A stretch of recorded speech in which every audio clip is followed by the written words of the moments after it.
নারায়ণগঞ্জের ২৫০০ উপজেলা ছোট বিনেরচর আলমাস মোল্লা ইসলামিক মডেল স্কুলে বৃত্তিপ্রাপ্তকৃত ছাত্রছাত্রীদের মাঝে বৃত্তি প্রদান ও সনদ বিতরণ অনুষ্ঠান শুরু করে।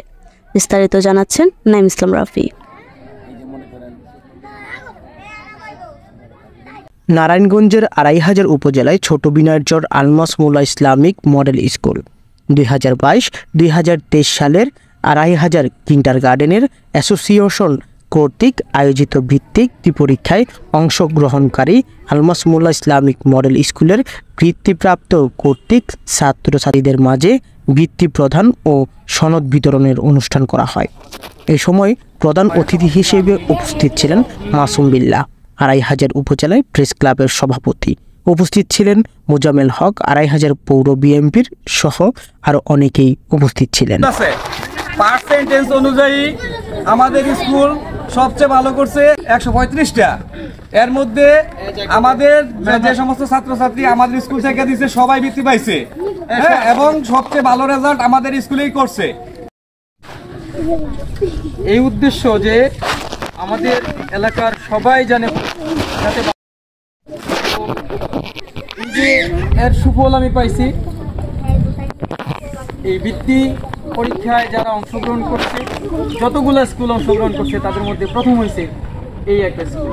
আমাদের এখানে অনেক নামি দামি স্কুল আছে ২৫০০-এ, আমাদের অনেক আশেপাশে নামি দামি স্কুল আছে, কিন্তু এই স্কুলটা প্রথম হয়েছে। রেজাল্ট এত ভালো। আমরা এতটা প্রচার করি না। আপনারা যারা বাচ্চাদেরকে পড়াচ্ছেন তারা জানেন যে এখানে কিভাবে পড়ানো হয়, কিরকম পড়াশোনা করানো হয়। আপনাদের বাচ্চাদেরকে যদি আপনারা নিজেরা বাড়িতে একটু খেয়াল রাখেন আর আমাদের স্যার ম্যাডামদের কথা যদি শুনে, তাহলে আপনার বাচ্চারা একদিন আপনার স্বপ্ন পূরণ করতে পারবে। ২৫০০-এর এই যে আমার মাসুম ভাইদের এলাকার একটা ছেলে, এই শরীফ, মোহাম্মদ শরীফ প্রথম হয়েছে, প্রথম বিসিএস পরীক্ষা পর্যন্ত যারা সচিব হয়, যারা টিএনও হয়, যারা বড় বড় সরকারের বড় বড় চাকরি করে, তাদের মধ্যে তাদের জন্য একটা পরীক্ষা হয়। ওই পরীক্ষার নাম Bangladesh civil service commission, BCS. ওই কমিশনের পরীক্ষায় প্রথম হয়েছে ২৫০০ থেকে শরীফ।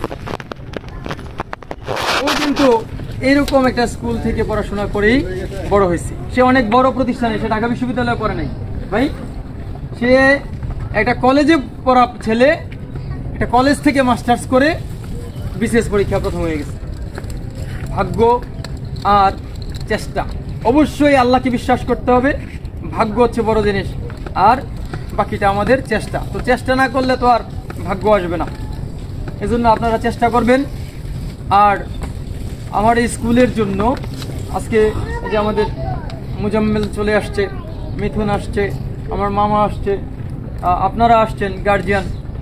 আমার জানা মতে এখানে প্রায় ৭০ জনের মতো ছেলে মেয়ে আছে, কিন্তু সবাই কিন্তু আসে নাই, কারণ পূজার ছুটি চলতেছে, বিভিন্ন জন দেশে গেছে, বাড়িতে গেছে, এজন্য হয়তো আসে নাই।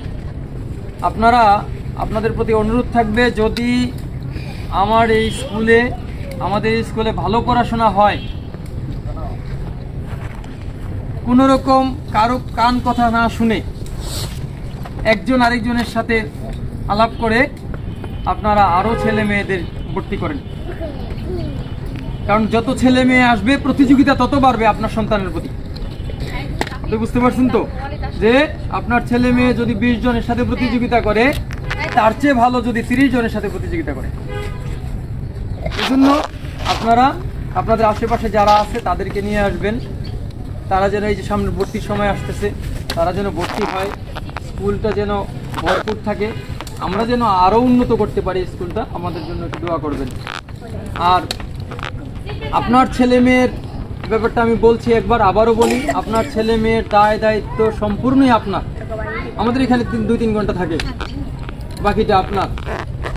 আমরা শুধু দিক নির্দেশনা দিব, আমাদের নির্দেশনা অনুযায়ী যদি তারা চলে, অবশ্যই ইনশাল্লাহ একদিন সে মানুষের মতো মানুষ হবে। আর আপনাদের মধ্যে একটা প্রতিযোগিতা আমি খেয়াল করছি, আমি যদিও খুব কম আসি, যে আপনার বাচ্চা কেন রোল নাম্বার 1 হয় না, কেন 2 হয় না, কেন ওর মেয়ে হতে ওর ছেলে হয়, এটা নিয়ে আপনারা একটু মন মালিন্য করেন। যে ছেলের কথা বললাম, বা আমি যে এখানে দাঁড়ায় আছি, আমিও তো কলেজের শিক্ষক, আমিও কোনোদিন প্রতিযোগিতা করি নাই যে আমার 1 হইতে হইব। আমার আমলে যারা যে ভাই আমরা একই স্কুলে পড়ছি, আমাদের আমলে যারা রোল নাম্বার 1, 2, 3 ছিল তাদের খবর আছে? মুজাম্মিল, হ্যাঁ, তার মাঠে আছে নাই? বুঝাতে পারছি আপনাদেরকে যে ছোটবেলা অনেক ভালো পড়াশোনা করছে, তার জন্য কি আপনার বাচ্চারা আপনি ভালো পড়াইবেন না? প্রতিযোগিতা করবেন না? প্রতিযোগিতা অবশ্যই করবেন, কিন্তু আপনি যখন এই স্কুলে আইসা স্যার ম্যাডামদের সাথে তর্ক করেন, তখন আপনার ছেলে মেয়ে ওই স্যার ম্যাডামকে আর শ্রদ্ধা করবে না। বুঝাতে পারছি কথাটা আপনাদের? আপনার ছেলে মেয়ের সামনে অথবা অগোচরেও সে যদি বুঝতে পারে যে আপনার ছেলে মেয়ের জন্য আপনি ইয়েদের সাথে তর্ক করতেছেন, কেন এটা দিবে না, কেন এটা করবে না, তাহলে আপনার ছেলে মেয়ে আর বড় হইতে পারবেন না, আপনি তাকে ছোট করে দিচ্ছেন।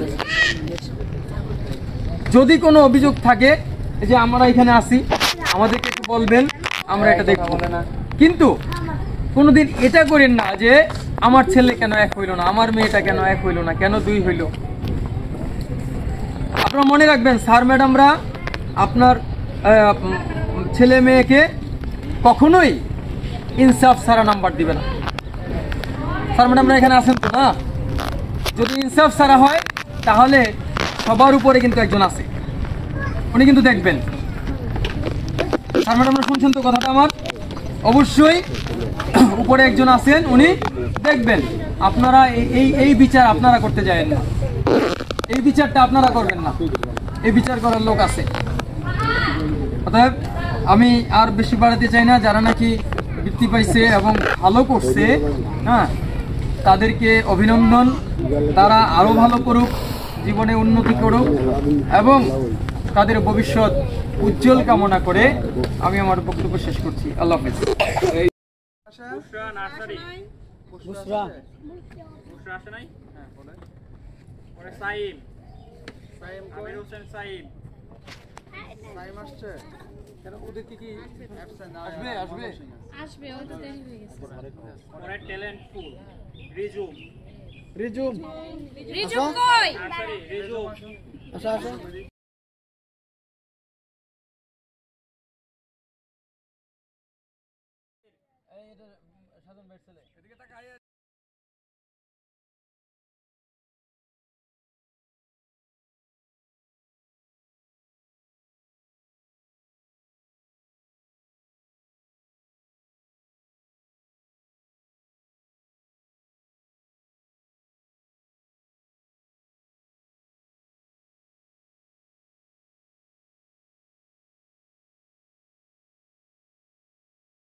দুইটা না একবারে দিয়ে দে, ভালো যাবো।